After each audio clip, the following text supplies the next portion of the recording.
Para nuestra sesión de hoy, déjame comentarte un poco acerca de los requisitos de lo que es el coaching y lo que es un curso de coaching aplicado a la seguridad basada en comportamiento.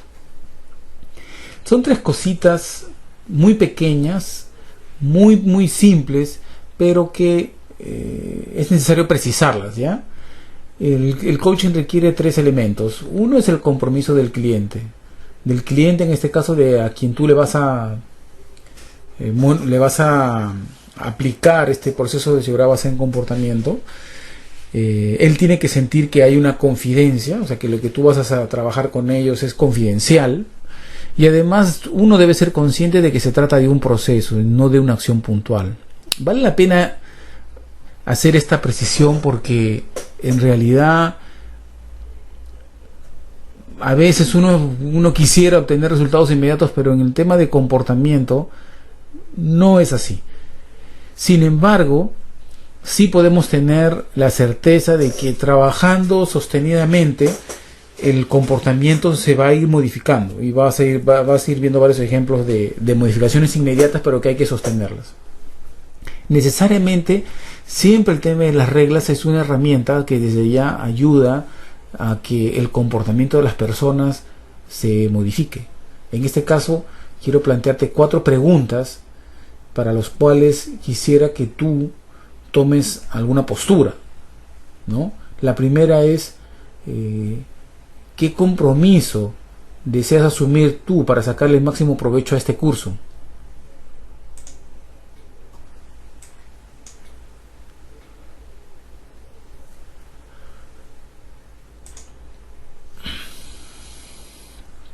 La segunda es qué reglas necesitamos todos, tú, el que habla, para estar conectados con este curso. Y aquí es importante que uno mire lo que tiene alrededor, ¿no? No te lo comenté al inicio, pero en estas capacitaciones que damos nosotros podemos monitorear si el participante está haciendo algo del otro lado del computador. O sea, aquí el mensaje nos da directamente. Entonces, a eso va la pregunta. ¿Qué reglas es la que tú quieres seguir para estar conectado con el curso?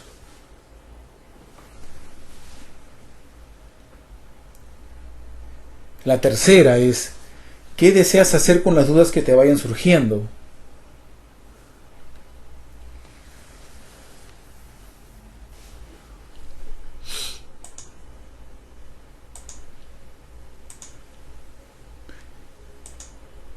La cuarta, ¿qué necesita este tiempo para ti? Para hacer o decir antes de cada sesión y estar realmente presente aquí. Y cuando decimos estar realmente presente aquí, es con nuestros 5 sentidos, sin estar pensando en lo que sigue inmediato al curso, o que vaya a entrar una llamada, o un celular, o un mensaje de texto. Estas 4 preguntas lo que intentan es conectar a la persona que está del otro lado del computador con el tema del curso. Y aquí va la primera pauta sobre el tema de seguridad basada en comportamiento, que tiene que ver con concentración, con estar presente en el momento. Muchos de nosotros podemos estar presentes físicamente, pero mental y emocionalmente estamos en otro sitio. Es una característica que se trabaja, ahora tú lo vas a ver, en el tema de seguridad basada en comportamiento, desde la observación visual, no verbal, desde leer los mensajes no verbales. Entonces, muy importante que desde el inicio uno entienda que la seguridad basada en el comportamiento tiene que estar basada en reglas, en compromisos, en confidencia, en acciones mediante proceso y no acción puntual. Entonces, dicho esto, y entendiendo de que del lado tuyo, donde estás tú, estas reglas también te van a servir para que puedas estar conectado al curso, vamos a empezar mirando la agenda de lo que nos toca ver entre hoy y mañana. Ciertamente es amplia y en cada punto lo que pretendemos es pintarte todo el panorama de lo que existe, ¿no? Es poco probable que uno pueda aprender todo esto directamente, pero teniendo ya la información a la mano, es mucho más fácil crear algún programa de implementación de todo esto que te vamos a mostrar hoy. Entonces, en el temario principal, como tú puedes ver, tenemos temas desde sistema de gestión, coaching aplicado, modelos de aprendizaje, criterios operacionales, resultados de comportamiento, factores claves de éxito, hasta incluso el sistema mismo OSA 18001.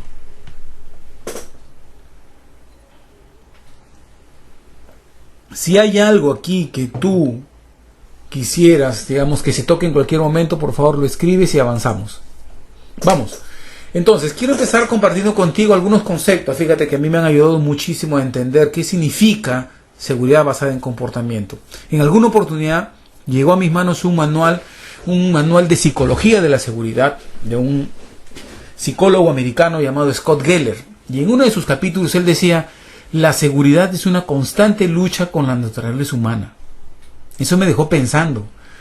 Me dejó pensando al punto de confrontarme con en qué trabajo estaba yo.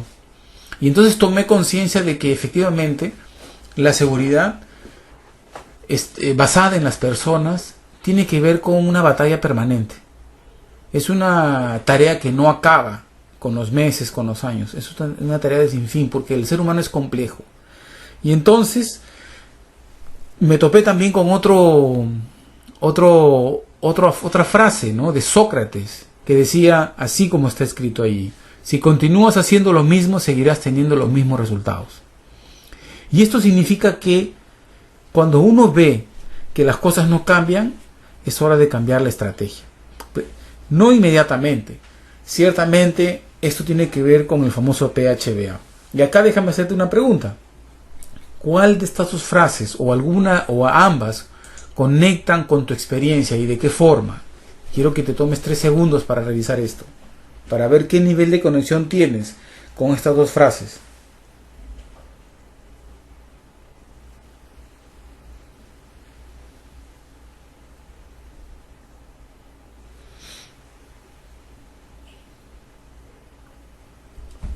La segunda, exacto. Muy bien, muy bien. Fíjate que hasta en la vida puede uno aplicar, ¿no? A veces uno no se da cuenta de que el resultado que está obteniendo es producto de que uno sigue aplicando la misma estrategia. Y en buena cuenta es hora de cambiar. Y esto es lo que vamos a ver a lo largo del curso: cómo es que en ciertos momentos la lectura no verbal de los mensajes que dan las personas me puede permitir a mí tener una comunicación mucho más fluida y más asertiva con las personas. Para empezar, quiero un poco explicarte el modelo de gestión de OSAS aplicado al comportamiento. ¿Ok? Aquí puedes ver que tiene 5 grandes bloques OSAS, donde hay otros subelementos que son como 17 y 18, donde en cada uno de ellos podemos hacer uso del coaching. ¿Ok? Y eso es lo que pretendemos ahora mostrar, cómo en cada elemento puedo hacer uso del coaching. Para empezar, quiero enfocarme en lo que nosotros llamamos el diseño de programas para modificar el comportamiento. Y aquí hay 2 esquemas. Uno ciertamente está enfocado en el azar, es en el sentido común, en lo que a veces nos parece que debemos hacer. Es como la figurita que presenta al hombre allí intentando darle en el blanco, y me lo puedo pasar así meses, años, tratando de hacer algo para modificar el comportamiento y no tener un orden. OSAS me permite a mí desarrollar actividades planificadas, no solamente a nivel de lo que llamamos control de riesgos, sino a nivel de definición de objetivos, responsabilidades, procedimientos, procesos y recursos. Y para eso usa muy bien el círculo de Deming, el PHBA. Yo le llamo esto círculo de mejora personal en realidad, no solamente continuo, porque aplica a la propia vida. Y para modificar el comportamiento de las personas, nosotros tenemos que entender que el gran paso es planear acciones para modificar el comportamiento. Yo tengo un dicho aquí: un comportamiento modifica otro comportamiento. Y esto es así. ¿Por qué? Porque si uno puede imaginarse, por ejemplo, que estás en una cancha de fútbol, ¿ok? El comportamiento de los jugadores que están en una cancha de fútbol está regulado, está controlado por el comportamiento del árbitro y las reglas que le impone. En este esquema es que transa todo este esquema, todo este sistema de seguridad basada en comportamiento, en que nosotros tengamos comportamientos que modifiquen otros comportamientos. Y aquí, dentro de lo que es la fase de análisis de riesgo, fíjate que OSAS define 3 elementos como el enfoque principal del sistema: la parte de peligros, la parte de riesgos y la parte de controles. En la parte de peligros hace referencia a 3 elementos. Uno es la fuente, la situación y el acto, con el potencial de causar daño. En la parte de acto, como bien puedes observar, entran las acciones de las personas. En la parte de fuente entra lo que es la parte de energía. Y en la parte de situación, lo que no entra en lo primero ni en lo tercero. Cuando hablamos de riesgo, igualmente, OSAS hace referencia a probabilidad y severidad. Ambos elementos son claves para entender cuándo y cómo controlar los riesgos. Y en la parte de controles tienes una lista de tareas rutinarias, no rutinarias, actividades del personal de contrata, y en el punto número 4 OSAS hace referencia a la gestión del comportamiento, la capacidad y otros factores personales. OSAS, como bien puedes ver, considera la gestión de seguridad basada en comportamiento desde sus propias directrices. Entonces, lo que quiero es enmarcar la seguridad basada en comportamiento conectada con un sistema de gestión. Quizás tengan ustedes OSAS, quizás no, pero en buena cuenta, lo que muestra OSAS es que los principios se pueden incorporar a cualquier sistema de gestión, ¿no? Y ahí, como tú ves, tenemos 10 elementos adicionales que no son parte, digamos, de la explicación, pero que se muestran para que puedas ver cómo se encaja el tema de seguridad basada en comportamiento en OSAS, ¿no? Para no tener que inventarse otro sistema por ahí. Muy bien, vamos avanzando y quiero ir explicándote algunos conceptos sobre el tema de seguridad basada en comportamiento. Hay una diferencia entre educar y entrenar. ¿Qué hay que hacer primero? ¿Ya? En esto tenemos que considerar que sí hay una diferencia entre educar y entrenar. Porque tu entendimiento y el mío probablemente referido a entrenamiento tiene que ver con proveer un conocimiento técnico. En cambio, la educación tiene que ver con un conocimiento que apunta a los valores, que apunta a más la personalidad, que apunta a sus aptitudes o actitudes relacionadas con sus habilidades o conocimientos personales. Más es un tema humano. Entonces, a nivel de comportamiento hay 2 estrategias que vamos a trabajar. Uno es el entrenamiento de la gente, que modifica el comportamiento técnico, vamos a llamarlo así, y el otro es la educación, que modifica su comportamiento como persona. Por ejemplo, la obediencia, ¿no? La obediencia, la honestidad, el trabajo en equipo, o sea, son competencias, como le dicen, más blandas, ¿no? Ahí hay que educar. Ciertamente también se puede entrenar, pero más es la educación. Entonces, en el cuadro lo que se muestra es que la cultura de seguridad, y hablando, enfocándonos en el tema de comportamiento, está influenciado por temas de ingeniería, temas de educación y temas de seguimiento. En cada uno de ellos, tú puedes observar que hay ambientes en la parte derecha, persona, y abajo comportamiento. Ciertamente, uno puede preguntarse, ¿pero qué tiene que ver el ambiente con el tema de comportamiento? Te doy un ejemplo. Cuando uno va, por ejemplo, a un banco lujoso en San Isidro, en, no sé, en Miraflores, ¿no? Tú ves todo limpio, el banco o la oficina. Uno jamás se atrevería a tirar un papel allí porque tiene temor de que alguien lo observe y le llame la atención. Eso hace el ambiente, un ambiente limpio, un ambiente ordenado influencia el comportamiento de la gente. Y es tan cierto como que nos pasa, ¿no? Cuando estamos en un ambiente de ese tipo, simplemente nos vemos influenciados. Entonces sí vale la pena pensar en que hay un trabajo para modificar el comportamiento basado en la modificación de ambientes de trabajo. Haciendo ambientes más ordenados, más limpios, más seguros, se influencia también el comportamiento de las personas.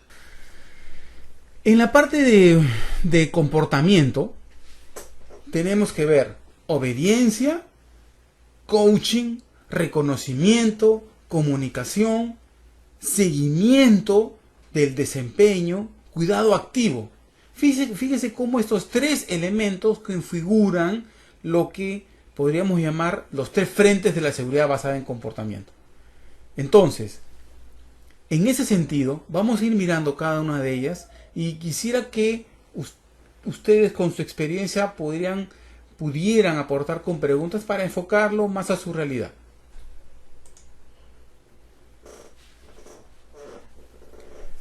Las fases del crecimiento de un sistema de gestión de seguridad basada en comportamiento fundamentalmente está orientado a entender que hay un proceso de crecimiento.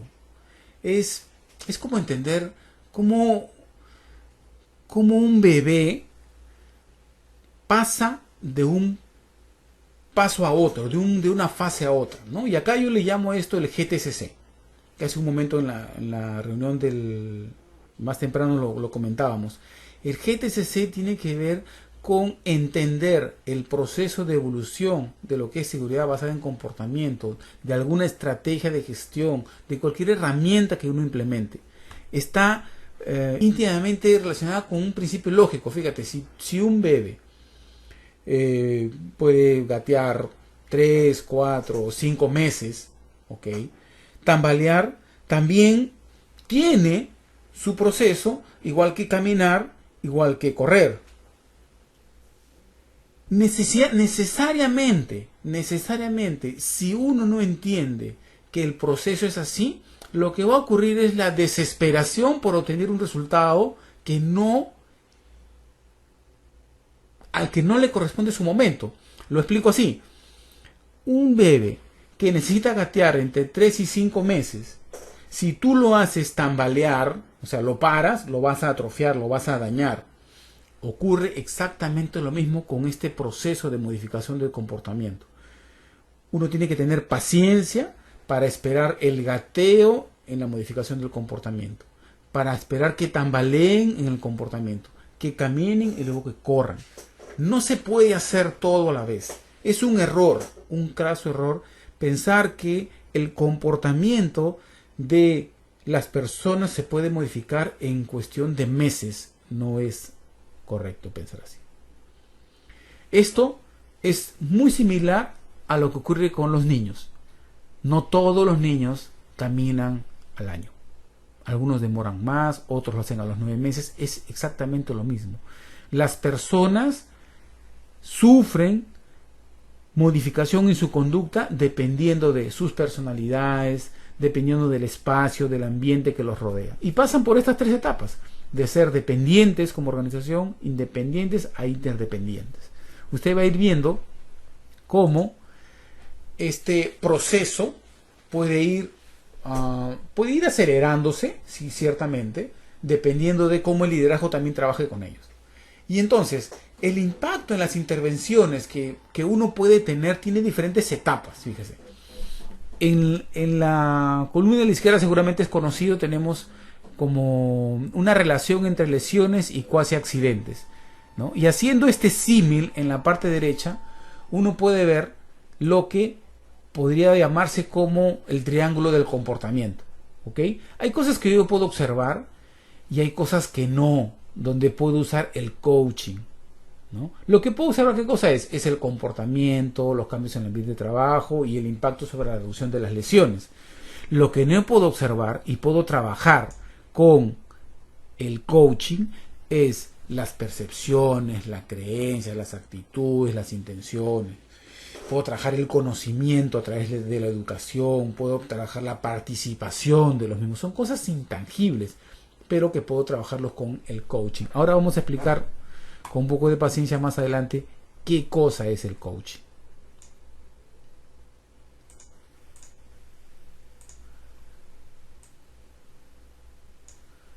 En esta lámina que ya espero se esté mostrando, puede uno mirar todas las herramientas para medir el impacto de las estrategias que uno va a usar sobre el tema de comportamiento. Por ejemplo, en la primera, ¿qué medimos? Reducción de lesiones. ¿Cómo medimos? A través de reportes de accidentes, casi accidentes, costos de accidentes, temas netamente tangibles. ¿En qué cosa resulta? Tengo frecuencia, número de lesiones y gastos monetarios. Así en ese símil puedo ir bajando e ir reconociendo en dónde puedo aplicar el concepto de coaching, por ejemplo. Cambios en los ambientes de trabajo cuando estoy haciendo auditorías de orden y limpieza. Cuando estoy haciendo temas de comportamiento netamente, observación directa, coaching. Cuando estoy viendo el tema de aptitudes, percepciones, en las entrevistas, coaching. En evaluación de actitudes seguras, coaching. En el tema de conocimiento puedo aplicar coaching, cómo valorar el conocimiento. En el tema de opiniones también, coaching. Todo lo que está marcado en rojo, lo que está significando es que esta herramienta de coaching se puede usar allí. Y ahora vamos a ir viendo poco a poco cómo va desplegando esto. ¿Qué es lo que causa mayormente los accidentes? Las estadísticas a nivel nacional, por lo menos en minería y en otros sectores, muestran que los actos inseguros son los causantes del mayor porcentaje de accidentes. Seguramente en esta parte podemos reconectarnos con la frase de Geller, que era: la seguridad es una constante lucha con la naturaleza humana. Y efectivamente parece ser que es bien cierto que la naturaleza de los actos inseguros, la tendencia del hombre a hacer las cosas de manera más rápida, tomando atajos, es una lucha permanente. Entonces, dentro de las estrategias que vamos a mirar, hay que entender qué cosa es un comportamiento, ¿no? Y por dónde debo empezar a trabajar. Un comportamiento básicamente está enfocado en tres cosas que dan a luz el comportamiento o acto seguro o inseguro. Uno de ellos, el poder hacer, que le llamamos aptitud. Otro es el saber hacer, que le llamamos conocimiento. Y otro de ellos es el querer hacer, que le llamamos actitud. Yo puedo ver el comportamiento siempre que lo pesque, pero lo que sí puedo mayormente ver es el resultado del comportamiento, es lo que sucede, lo que ocurre, lo que deja el comportamiento que se ejecutó. Se observa generalmente después de los actos, ¿no? Entonces, en este esquema que está viendo usted en pantalla, tiene resultado de comportamiento, que es lo que yo veo que queda, el comportamiento, que es el acto que puedo pescar en su momento. Por ejemplo, para entendernos, un comportamiento es cuando yo veo que la persona se está colocando el cinturón de seguridad. Eso es un comportamiento. El resultado es cuando veo a la persona pasar con el cinturón ya colocado, ¿cierto? Esa es la diferencia entre comportamiento y resultado de comportamiento. Estos dos elementos que están encadenados tienen la influencia de tres factores. El poder hacer, que tiene que ver con la capacidad física, mental, ¿no? La aptitud, como dices, eres apto. Aptitud tiene que ver con la palabra apto, ¿no?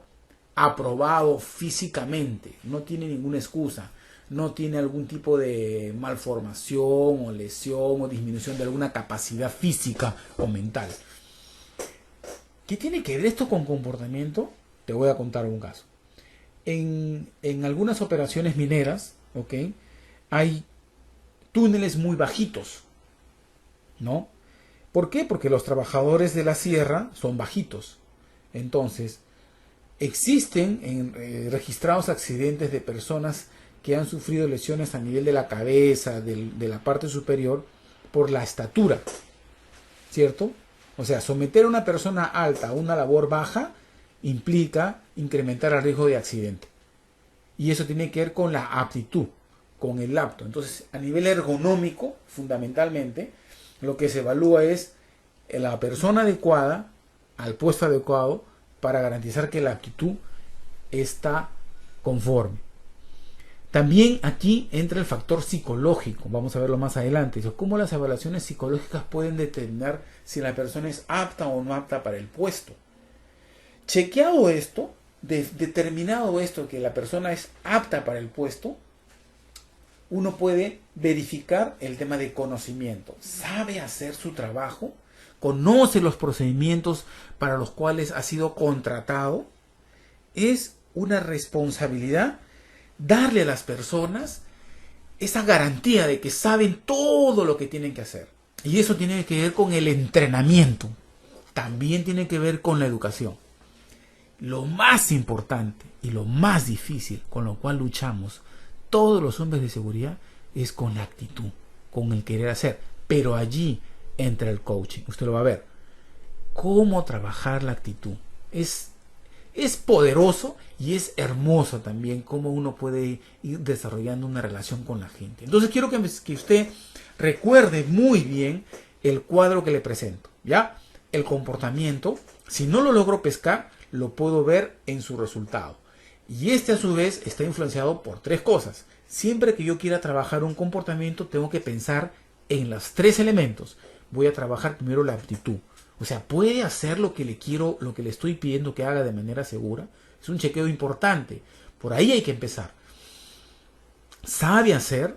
Y aquí en el saber hacer, a veces podemos aterrizar en, me han dicho que sí. No. No se trata de que me han dicho que sí. Se trata de ir a verificar registros de asistencia, de evaluación, porque muchas veces las capacitaciones terminan en un registro de asistencia y no en un registro de evaluación para medir la brecha que se ha cubierto. Entonces, muy importante entender que cada uno de estos elementos deben chequearse antes de llegar a trabajar el tema de la actitud, el querer hacer. En el tema del querer hacer están las creencias, sus valores, sus paradigmas, sus propios pensamientos personales, su falta de motivación, sus ideales, su propósito de vida, o sea, temas de familia, relaciones matrimoniales, hijos. Y ahí está mismo también el tema del error crítico, que lo vamos a ver con el programa Safe Start. Muy bien. Y efectivamente, pues eso no es observable, ¿no? Lo que sí puedo observar es el comportamiento y el resultado de comportamiento. Muy bien. Quiero estar seguro que estoy avanzando bien. ¿Tienen alguna pregunta, por favor? Con toda libertad, Edgar o Fernando, la colocan, levantan su mano, como prefieran. Avanzamos.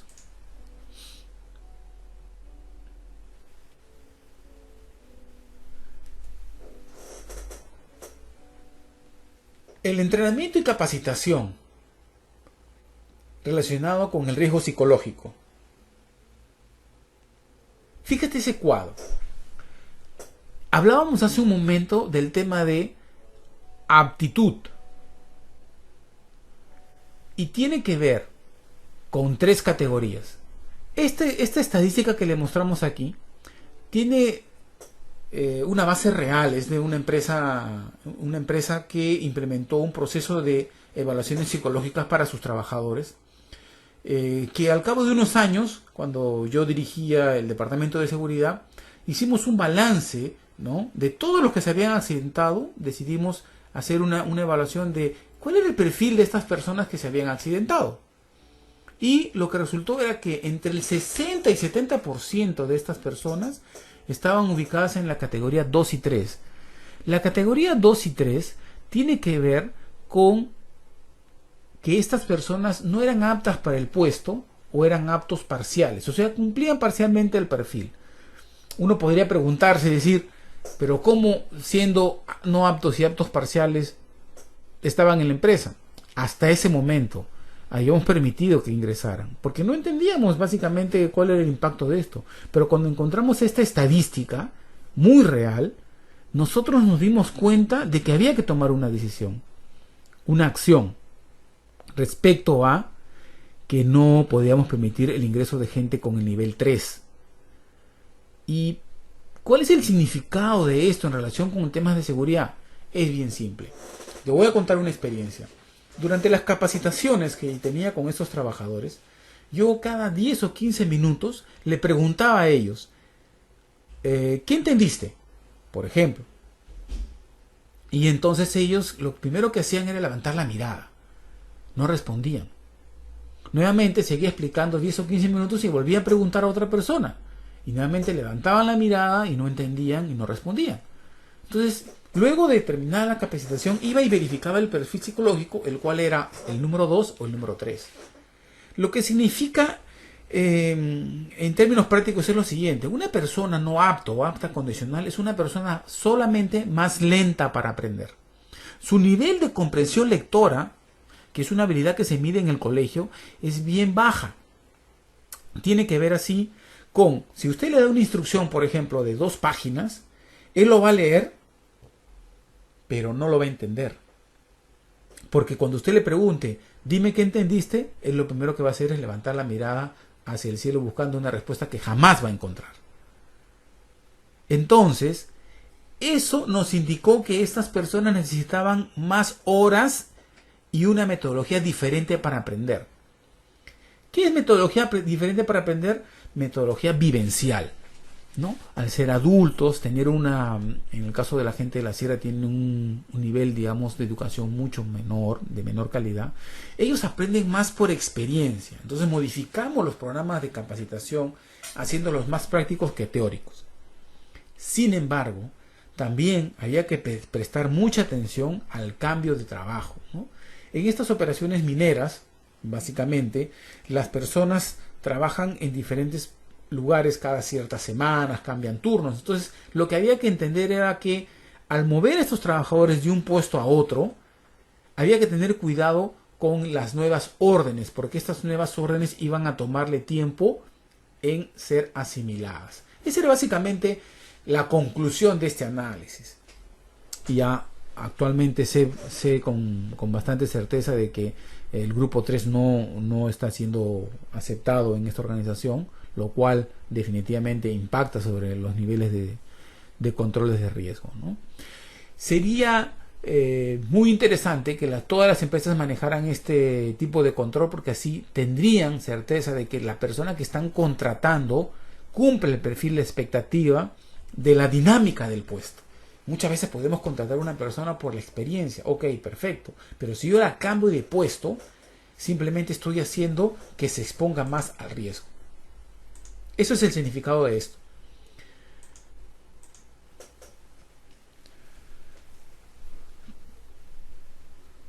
Como bien lo habíamos mencionado hace un momento, fíjese el cuadro aquí.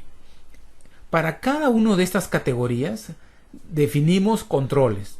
Por ejemplo, para el apto, que tiene un riesgo medio o bajo, por justamente cumplir el perfil, definimos capacitación, coaching permanente, feedback, promociones, reconocimientos para sostener su comportamiento seguro.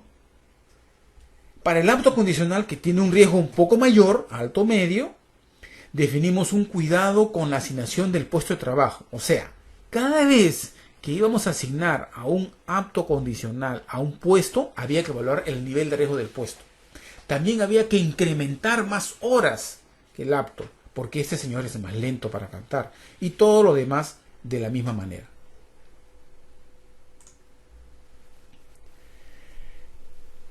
Y en el último control agregamos supervisión estricta, casi permanente. Fíjese, habíamos hablado al inicio de que un comportamiento se modifica con otro comportamiento. Y efectivamente, la colocación del control número 6 tiene que ver con eso. Una supervisión más pegada a un acto condicional provoca un mejor desempeño, sumado a cuidado en la asignación del puesto de trabajo y más horas de capacitación. Había que vigilarlo más para cuidar que no cometa errores. Finalmente, el no apto simplemente no se contrataba. Esto es un esquema que me encanta usar, ¿no? Donde en la columna izquierda van los peligros, en el centro los riesgos y en la derecha los controles. El PRC, yo lo llamo el PRC, que tiene una relación directa con el sistema OSAS. Lo uso para todo. Van a ir viendo en otras láminas cómo lo usamos también para analizar riesgos físicos. En este caso estamos hablando de riesgos personales, de personas. Bien, entonces, vamos resumiendo. ¿Qué cosa es un comportamiento? Un comportamiento es aquello que se puede ver o escuchar. Y esta definición viene justamente del manual de este psicólogo Geller, este psicólogo americano al cual le hacía referencia. Y estos comportamientos son cuantificables, son observables, se pueden medir. Una correcta descripción de un comportamiento tiene que ver con lo que ocurre o no ocurre. O sea, si yo describo un comportamiento y lo someto a observación, quiere decir que yo puedo marcar conforme o no conforme, sí o no, ok, no ok. Un comportamiento, que quede claro, no es una actitud o un estado de ánimo, como estar depresivo o estar triste. Eso no es un comportamiento. Vamos a dar un ejemplo ahorita de lo que es. Entonces, nuevamente, un comportamiento, cuando hablamos de seguridad basada en comportamiento, estamos hablando de comportamientos que se pueden ver o escuchar. Más prácticamente ver, y se pueden cuantificar y son sujetos de observación. Algunos conceptos adicionales que vale la pena, ¿no? Dice, nuevamente, comportamiento es lo que la persona hace o dice y puede ser observado por otros. El resultado es lo que queda. La descripción correcta de un comportamiento hace que cuando varias personas observan ese comportamiento, todas tienen la misma valoración, porque simplemente se resume en una conformidad o no conformidad. Ya vimos el tema de aptitudes, de poder hacer, de conocimiento y de actitudes. Entonces, vamos entrando a la primera herramienta que utilizamos en algún momento, que es el método DOIT. Tiene origen americano, pero también se puede, digamos, castellanizar, vamos a llamarlo así. DOIT tiene que ver con, voy a definir, de definir qué cosa, o el comportamiento que voy a observar, o de observar la ocurrencia del comportamiento, y de intervenir para reforzar o cambiar el comportamiento. Voy a actuar sobre esa persona para reforzar o cambiar el comportamiento, extinguirlo, el que está ocurriendo. Y test, en realidad la traducción debería ser evaluar, pero para no perder la esencia del DOIT, es medir el impacto de la intervención. Entonces parece un poco al PHBA, si ustedes pueden hacer el símil, ¿no? PHBA, planear lo que se va a observar, hacer la observación, intervenir es como verificar, y test es actuar o valorar la acción de corrección. Muy bien, en la definición de comportamiento observable, ¿de dónde? O sea, ¿cómo hago para saber de dónde sacar el comportamiento? Acá tengo varias fuentes. Tengo los análisis de accidentes o incidentes, tengo los reportes de lo que ocurre en la operación, tengo las inspecciones, tengo entrevistas donde puedo usar el coaching, y tengo los riesgos que lo analizo en el puesto de trabajo, los riesgos significativos, donde aparecen en los riesgos bases, ¿no? A qué actividades está expuesta la persona. Ahí también puedo ver los comportamientos. Aquí está. Mire, aquí está un ejemplo de un inventario de comportamientos observables. Fíjese. Y quiero que nos enfoquemos en la actividad de conducción de un vehículo. ¿Cuáles son estos comportamientos que surgen cuando uno está conduciendo un vehículo? Quiero que se tome 2 minutos para revisar esto. Le voy a dar 2 minutos para que revise esto y deduzca por qué son comportamientos críticos observables.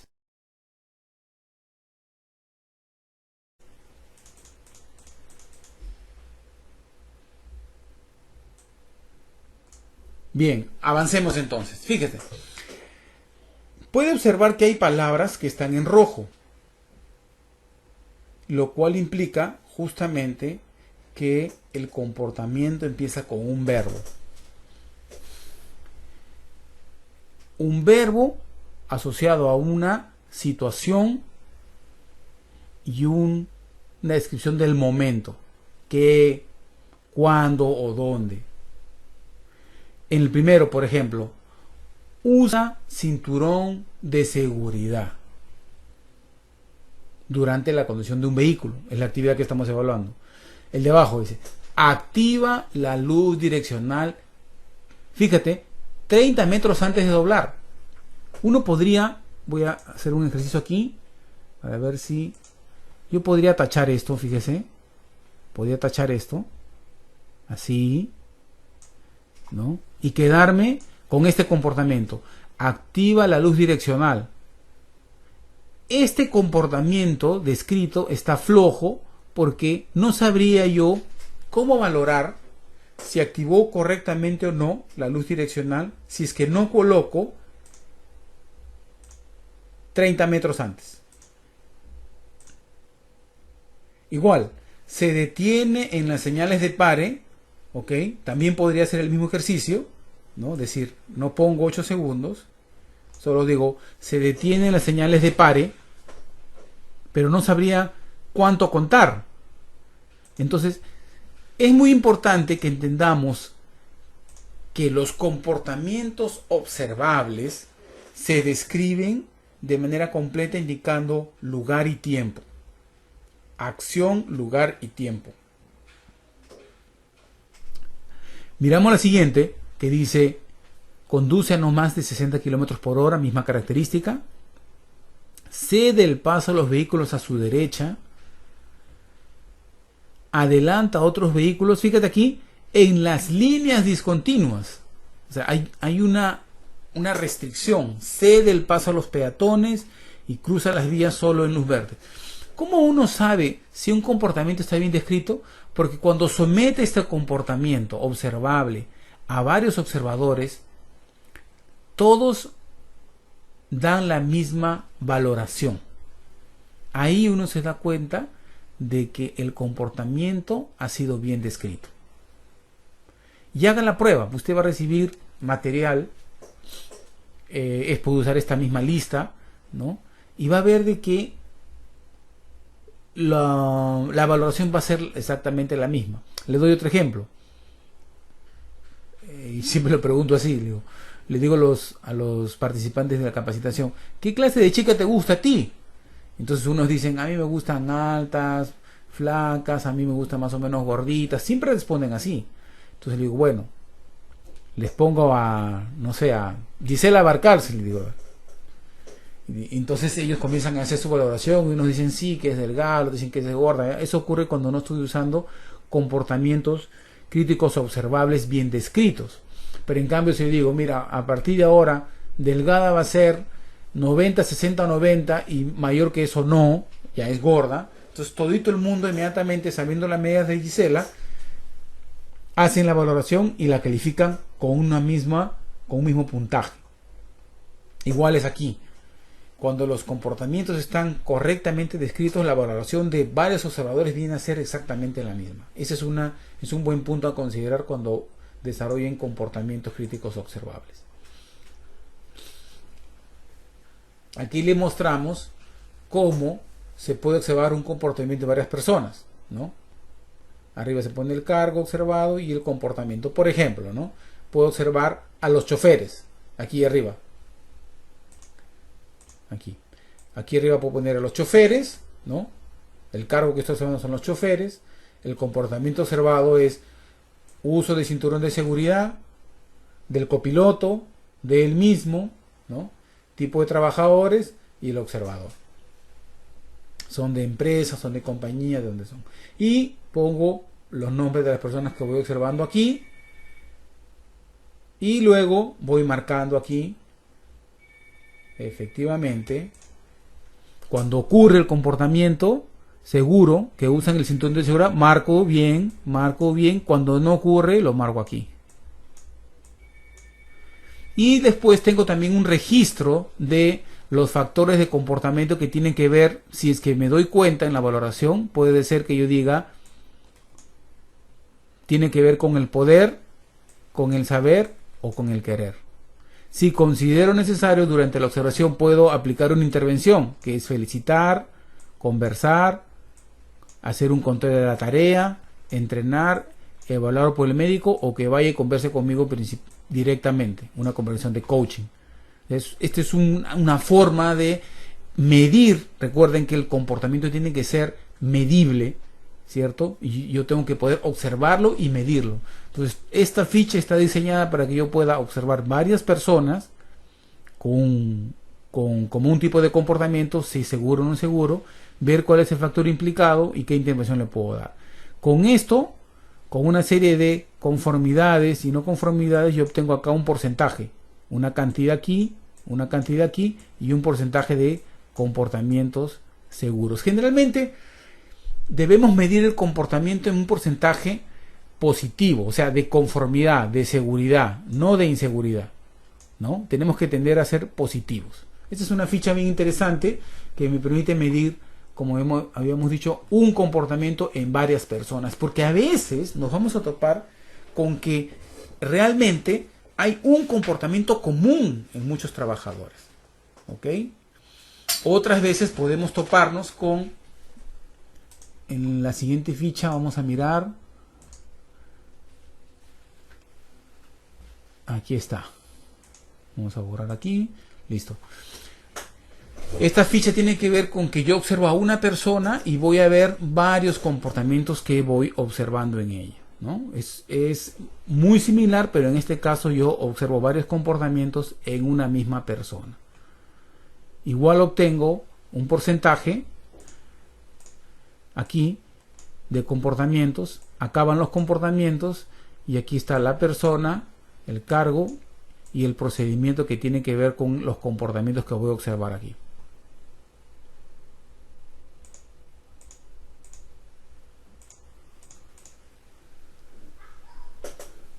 Esto lo aplicamos en un plan piloto. Usted va a ver, por ejemplo, acá tiene un modelo de un comportamiento que estábamos evaluando con ellos, fue el de orden y limpieza, y descrito así: las cosas en su lugar, lo inservible en el tacho. Un comportamiento específico, ¿no?, con los trabajadores, porque todo era desorden, cosas tiradas.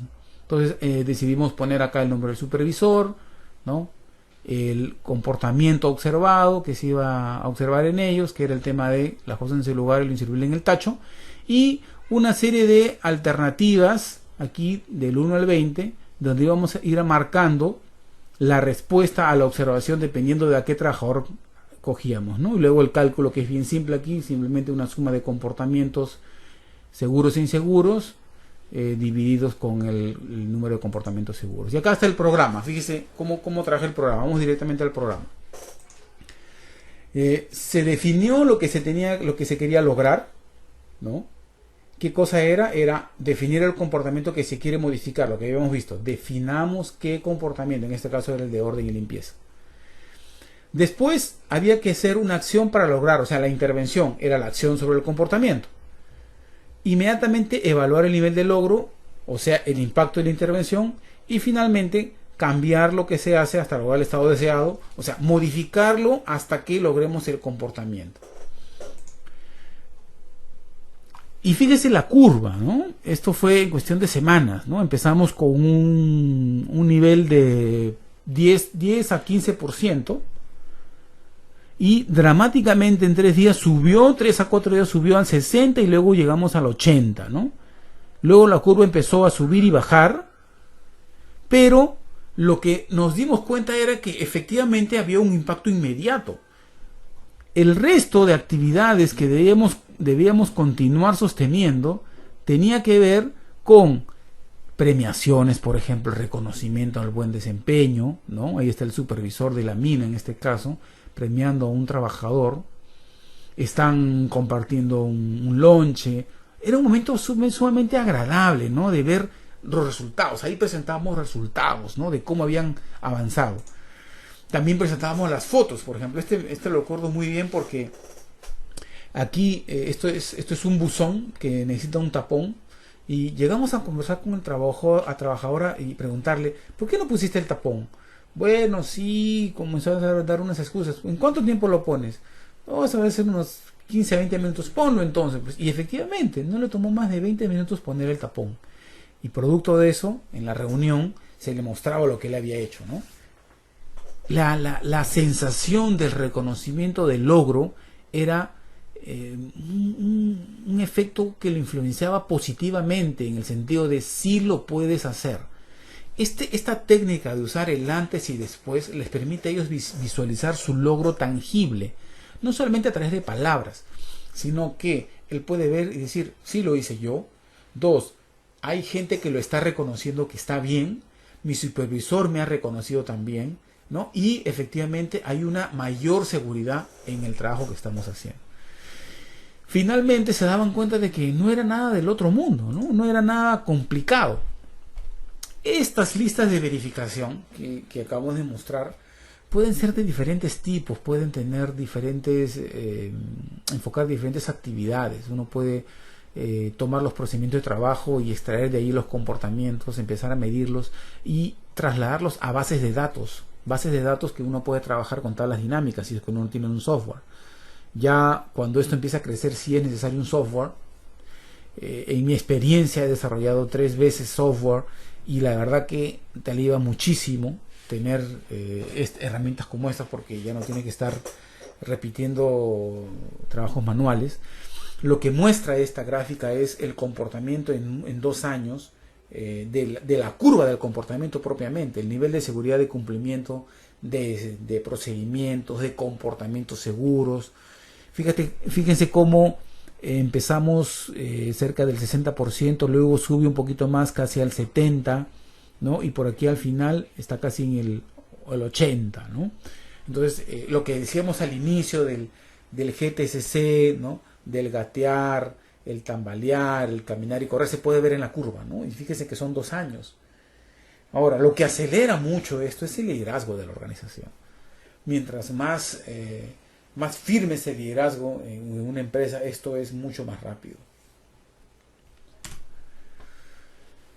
Vamos a ver ahora un poco el esquema de cómo enlazamos esto de la gestión del error y las actitudes. Fíjese, para nuestra experiencia, el gráfico muestra que el 100% de la gestión en seguridad, digámoslo así, está dividido en tres grupos.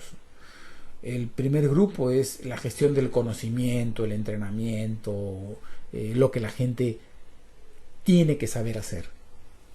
En el segundo grupo está, dentro del 95%, está la concientización, o sea, el trabajo con el querer. ¿Por qué solamente el 95%? Porque el 5% restante está el error humano. ¿Cómo? La gente dirá, ¿error? Nunca pensé en gestionar el error en temas de seguridad. Pues sí, somos seres humanos, ¿no?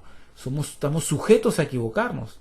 Bien, existe en el mercado, y probablemente ustedes lo conozcan, un programa llamado SafeStar. Este programa llamado SafeStar justamente está diseñado para trabajar los estados y errores críticos en las personas en combinación con la ocurrencia de accidentes. Y quiero tener una aclaración en esto, ¿no? Lo que vamos a presentar aquí no es el programa SafeStar completo. ¿Por qué? Porque el programa SafeStar es un programa certificado que toma 5 semanas de entrenamiento, ¿ok? Está licenciado. Nosotros lo que hacemos acá es introducirlos en la herramienta para que sepan de su existencia, para que sepan que existe esa herramienta. Entonces, vamos a hacerle una introducción y un pequeño ejercicio para que vean cómo funciona. Dentro del tema de el error crítico, tenemos los estados y los errores propiamente. Entonces, SafeStar lo que plantea es que hay una conexión directa entre estado y error, ¿no? Los estados críticos, según plantean ellos, han sido analizados a lo largo de 3 etapas: trabajo, calle y hogar. Y han analizado una serie de comportamientos y han encontrado que muchos de ellos tienen que ver con la ocurrencia de prisa, estados de prisa, fatiga, frustración y complacencia. Vamos a aplicar cada uno de ellos. ¿Alguna vez le ha pasado que se ha olvidado la llave dentro del auto? ¿Alguna vez le ha pasado que se ha olvidado un documento en la casa y ya estaba en la oficina y ha tenido que regresar?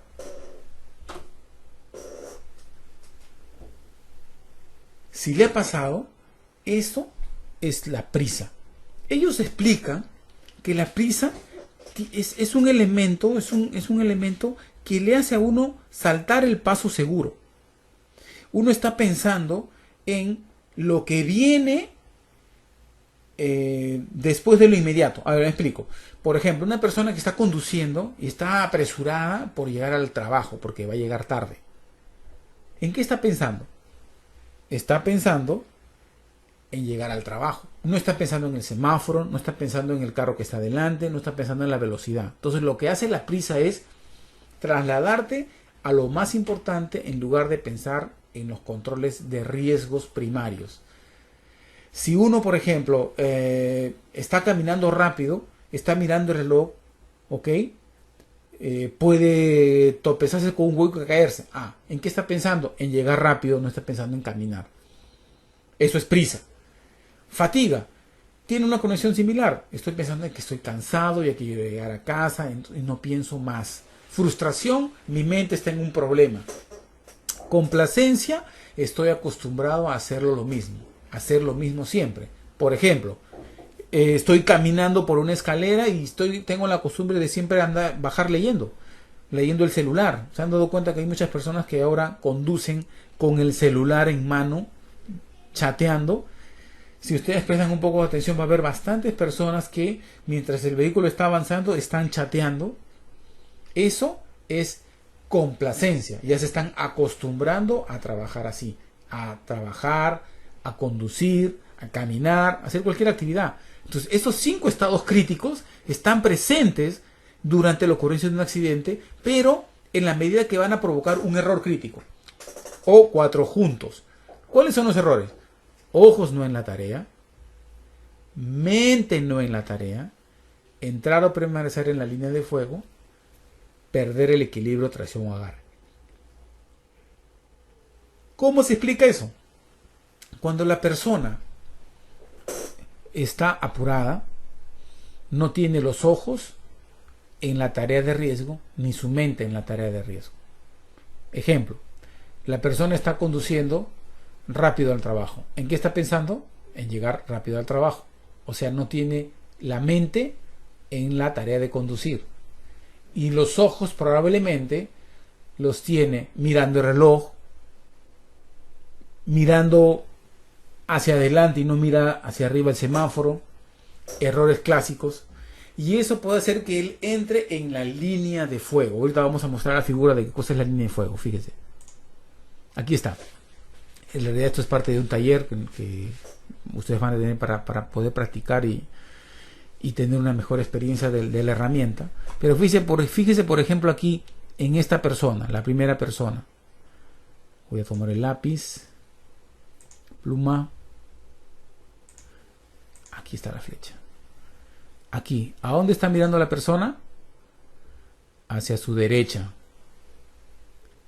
¿Dónde está la línea de fuego? En esta proyección, justo sobre su pie. La pesa sobre su pie. Esta persona no tiene los ojos y probablemente la mente en la tarea que es sacar la pesa, ¿cierto? Y probablemente la combinación de este acto, que puede ser que ella esté en prisa, frustración, que es algo que no se ve, generalmente esto es muy personal, lo que se ve son el error que va a cometer, producto de ese error, la pesa caiga sobre su pie. Veamos otro ejemplo. Aquí, por ejemplo, esta persona, figura número 8, ¿qué está haciendo? Está leyendo y caminando a la vez por las escaleras. Entonces, no tiene los ojos definitivamente en la tarea. No tiene los ojos porque está mirando parece una revista. No tiene la mente porque está pensando en otra cosa. No entra en la línea de fuego, no hay esta línea, pero sí puede perder el equilibrio, tracción o agarre. ¿Se da cuenta? Si vemos aquí, por ejemplo, el motociclista, ¿no? La figura número 4, no sabemos si tiene los ojos simplemente en la tarea, no lo sabemos, esto sí es una incógnita aquí, pero lo que podemos ver es que hay una línea de fuego proyectada, ¿no? Ahí está la línea de fuego, puede chocar o atropellar a alguien, entonces sí podríamos marcar aquí. La línea de fuego generalmente se puede proyectar, ¿no? No es una línea necesariamente visible, es invisible, pero se puede proyectar. Acá, por ejemplo, en el caso del vehículo, el número 5, ¿no? También está, fíjese, ahí está la línea de fuego que está cayendo, y hay otra que es de pase, son dos líneas de fuego, o sea, marcaríamos aquí. Y así cada uno de estos ejemplos uno puede practicar y entender de que cuando uno está en un estado de prisa, fatiga, frustración o complacencia, uno puede cometer cualquiera de estos errores críticos. ¿Que cómo lo sé? Porque he recibido el entrenamiento y cuando empecé a practicarlo me di cuenta de todos los errores que yo estaba cometiendo. Siendo hombre de seguridad, me di cuenta de todos los errores que estaba cometiendo. Y cuando empecé a entrenar a otras personas, también me decían lo mismo. Me he dado cuenta de estos errores porque la herramienta funciona muy bien en cada persona. ¿Ya? Empieza por la parte personal. Ciertamente el externo puede observarte, pero trabaja mucho en la parte interna después del entrenamiento porque le ayuda a uno a reconocer los estados críticos bajo los cuales uno puede estar sujeto. Bien, antes de pasar al tema de coaching, quisiera ir sondeando para Edgar y Fernando, si nos están escuchando aún, si tienen alguna pregunta relacionada con lo que acabamos de pasar.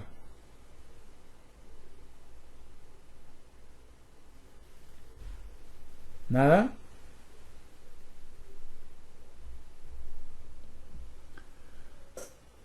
Todo claro. Qué bueno, Fernando. Eres un excelente alumno. No puedo decir de excelente maestro, pero de excelente alumno, excelente alumno. Bien, Edgar creo que se nos fue. Déjame confirmar si estamos en línea con él o algo ha pasado con su conexión.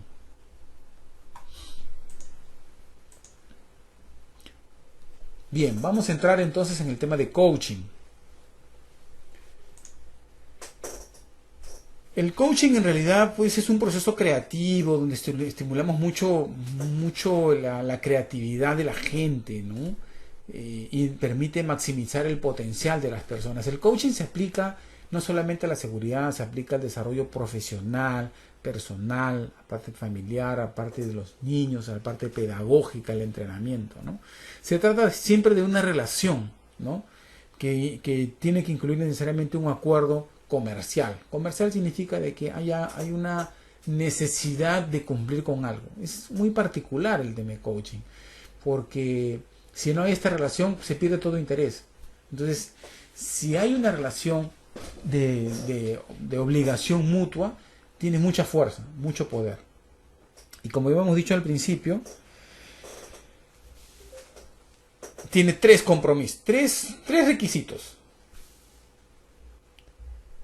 Es compromiso del cliente, o sea, el compromiso del cliente es la persona con la cual voy a trabajar, es confidencia del coach y que sea un proceso y no una acción puntual. Ahora, ¿por qué hacemos hincapié en estas tres reglas? ¿No? Porque cuando uno no tiene el compromiso del cliente de querer mejorar, de querer hacer cambios, ¿okay? Y acá hay una serie de condiciones que se pueden dar para provocar el compromiso, como por ejemplo decirle, esta es tu última oportunidad para hacer cambios, ¿no? Si yo le digo a un trabajador que esta es tu última oportunidad, lo que se va a activar en él es su compromiso para poder hacer cambios, ¿no? Y a veces uno tiene que dar esos ultimátums a las personas para que reaccionen, para que digan, uy, es hora de cambiar. Si no hago eso, entonces el coaching no sirve. Ahora, dentro del proceso de confidencial del coaching, citamos esto como un factor importante porque a veces en las relaciones de coaching uno puede encontrarse con temas personales muy profundos. Y cuando te encuentras con temas personales muy profundos, la única forma de seguir adelante es guardando esa confidencialidad. Te puedes topar con temas de familia, temas de divorcio, temas de alcoholismo, de drogadicción, de pornografía. O sea, que estamos diciendo, o sea, una persona que no duerme, trabaja, ¿no?, todo el día y a la noche se queda mirando la internet, pornografía el día siguiente, que se duerme en el trabajo, ¿no? Y encima conduce un auto, ¿qué vas a hacer? Dice, oye, este está enfermo, nunca te va a decir que es pornógrafo, pues. Nunca te va a decir que es un adicto, no, pero hasta que lo descubres, o probablemente él lo confiesa, y entonces cuando se deja ayudar, ganas un trabajador. Es muy valioso ese proceso. Y hablando de proceso, debe entenderse que esto es tiempo. Proceso es tiempo, no es acción puntual. Coaching es proceso, pero una vez que ganas, es ganas. Aquí están las 14 competencias de coaching que yo aprendí y que las uso para el tema de seguridad basada en comportamiento. Me ayuda muchísimo, ¿no? Quiero explicarles cada una de ellas para que tengan una idea de qué se trata. Alguna vez un coach, mi coach maestro, me dijo, no hay coaching mal hecho. Cualquier coaching que hagas es bueno. Lo importante es seguir la pauta. Así que vamos a ver ahí las características de estas 14 competencias, fíjate. La primera es foco. No voy a entrar en las definiciones que están escritas ahí, le voy a dar un resumen. Foco significa que en una conversación de coaching no me voy por las ramas, ni permito que mi interlocutor se vaya por las ramas.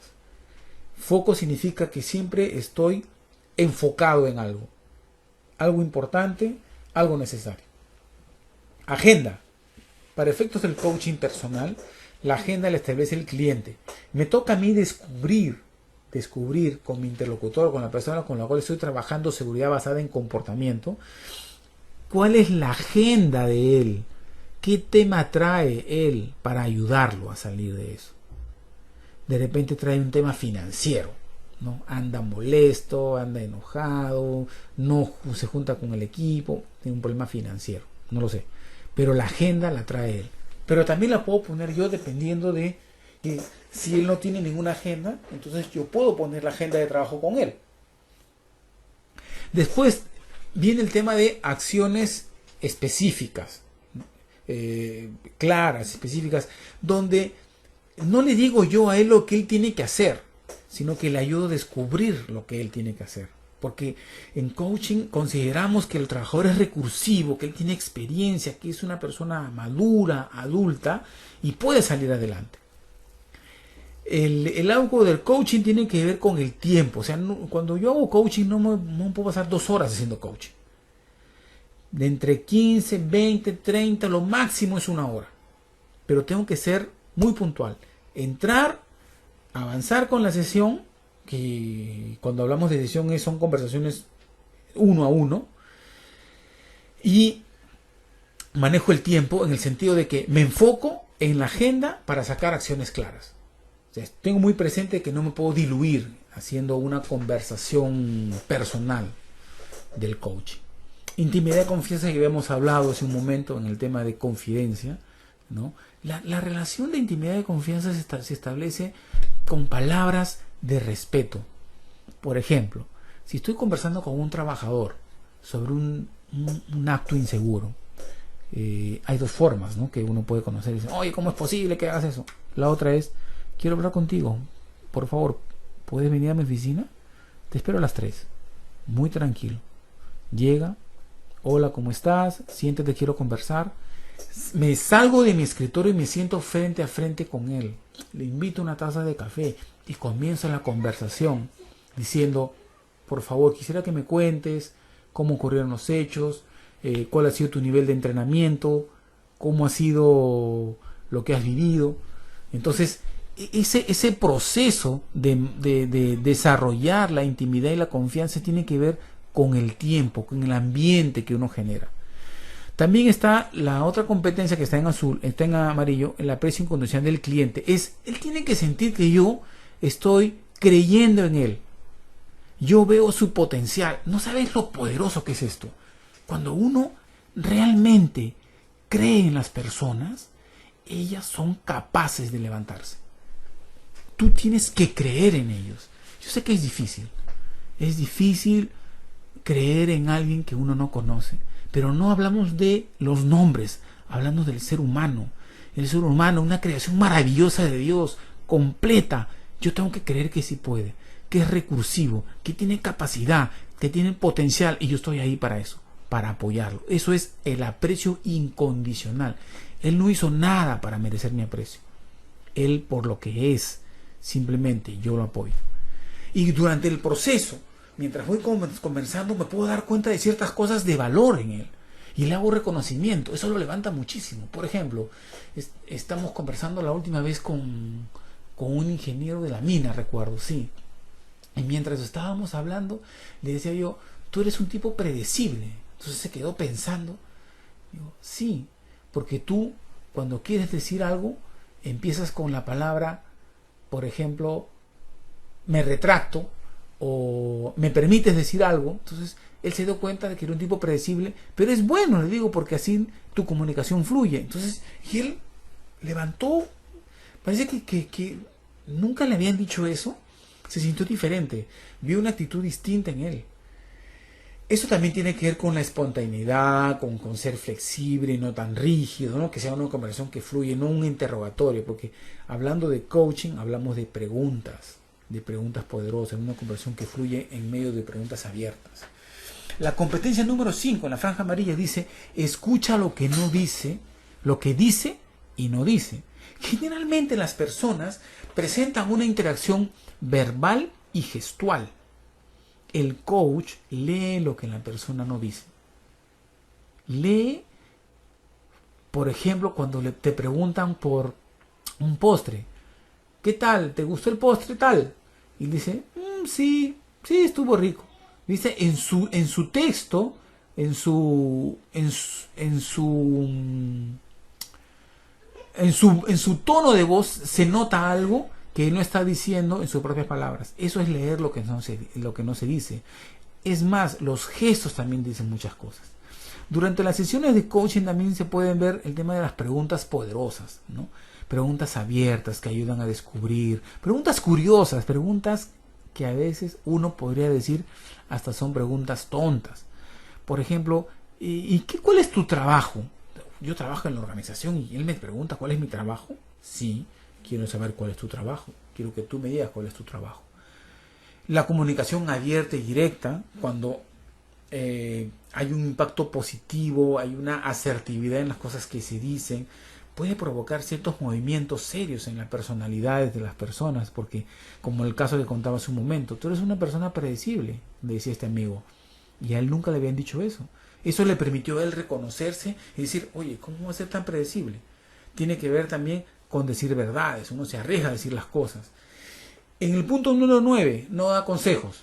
No dar consejos significa no decirle a la gente las respuestas acerca de lo que tiene que hacer, sino permitir que su recurso propio, su experiencia, lo lleve a descubrir sus propias soluciones, a encontrar alternativas, que las pueda valorar, que pueda él trabajar en el desarrollo de soluciones, ¿no? Eso muchas veces lleva a la persona a tomar conciencia. ¿Cómo me doy cuenta que la persona toma conciencia? Cuando dice palabras como, por ejemplo, verdad, cierto. Entonces eso indica que esa persona descubrió algo. Ahora, antes de darte un ejemplo, quiero que nuevamente te tomes 2 minutos para, con la pantalla, si son varios, evalúen cómo están en estas 14 competencias, ¿no? Ahí está la valoración del 1 al 10, para que tengan un ejercicio. Si quieren lo compartan o pregunten algo. Les voy a dar 2 minutos. Bien. Si no han terminado, continúen mientras les voy contando el siguiente caso. Cómo aplica el tema de coaching a la seguridad. En alguna oportunidad desarrollamos un taller con un grupo de supervisores en una mina. Y juntamos a todos los supervisores más altos y su gerente de operaciones. Entonces pusimos al frente un proyector con una laptop y con varias fotografías de peligros de las auditorías que habíamos hecho, y pedí a uno de los participantes que por favor me ayudara seleccionando un peligro que él considerara había visto dentro de la mina. Entonces separó uno de ellos y empezó, ¿no?, a pasar las láminas y encontró una y dijo esta. Muy bien, perfecto. Y ahí empezó el tema de coaching, ¿no? Foco, por ejemplo, era saber, verificar, confirmar que sabían identificar peligros. La agenda era parte del acuerdo con la gerencia de operaciones. Y entonces cuando se empezó a hacer preguntas, que ahí viene la competencia número 6, preguntas poderosas, empezamos de la siguiente manera. Por ejemplo, ¿por qué y cuáles son las características de este peligro? Por ejemplo, pregunta poderosa. Entonces él comienza a pensar y comienza... Dice, bueno, lo que pasa es que tiene esta parte afilada, me parece que era un gancho que estaba en la zona de izaje de dentro de la mina. Empezó a hablar de la zona afilada. Ok, por favor, describe el peligro. Descríbelo completamente. Bueno, lo describió. Después, siguiente pregunta poderosa. ¿Y cuál es el riesgo asociado a este peligro? ¿Cuál es la probabilidad de que pueda causar un accidente? Segunda pregunta. Tercera pregunta. ¿Cuál es la severidad más probable que podría originar este peligro? O sea, son 3 preguntas, ¿no? Y todas, como ustedes pueden escuchar, están partiendo de cuál, de qué manera, qué es esto, cuáles son las características. Son preguntas abiertas, preguntas poderosas. Luego entramos a la fase de control, ¿no? ¿Y qué haces tú cuando ves un peligro dentro de la mina? O sea, un poco llevándolo al tema de que él pueda reconocerse, el número 3, reconocerse quién es, ¿no? Qué potencial tiene. Y él lo que dijo es, bueno, yo inmediatamente corro y lo reporto. Y todo el mundo lo miraba dentro del taller. Todos los participantes lo miraban y algunos hasta se sonreían.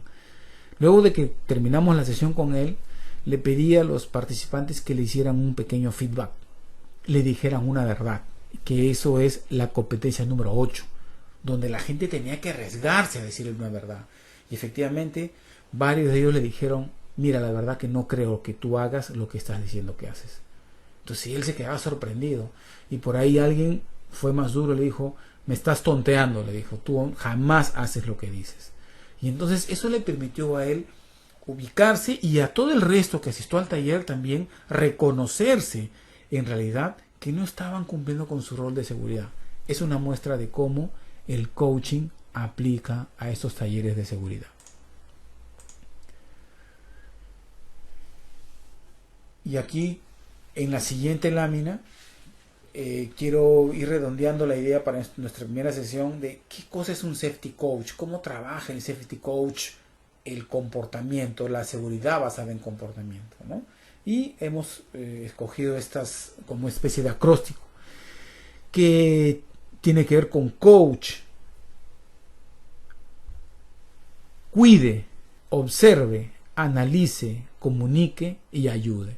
En la parte de cuidar, hay que demostrar la preocupación. Tiene que ver con crear la intimidad y la confianza. Si el trabajador se da cuenta que tú no tienes una real preocupación con él, has perdido el 50% de la batalla de la seguridad basada en comportamiento. Es muy importante que él sienta que tú estás realmente preocupado por él. Que es una de las cosas que yo he discutido varias ocasiones con mi gente de seguridad. Decía, nosotros decimos que nos preocupan las personas. Sin embargo, cuando cometen un acto inseguro, somos los primeros policías y jueces en caerles duro. Pero hay formas de hacerlo. Esto permite crear intimidad y confianza. Hay que ponerle ejemplos para que ellos reflexionen, demostrarles aprecio a ellos, el real valor de la vida. Es un poco lo que dice la Biblia, ¿no? Amar a tu prójimo, eso es cuidar.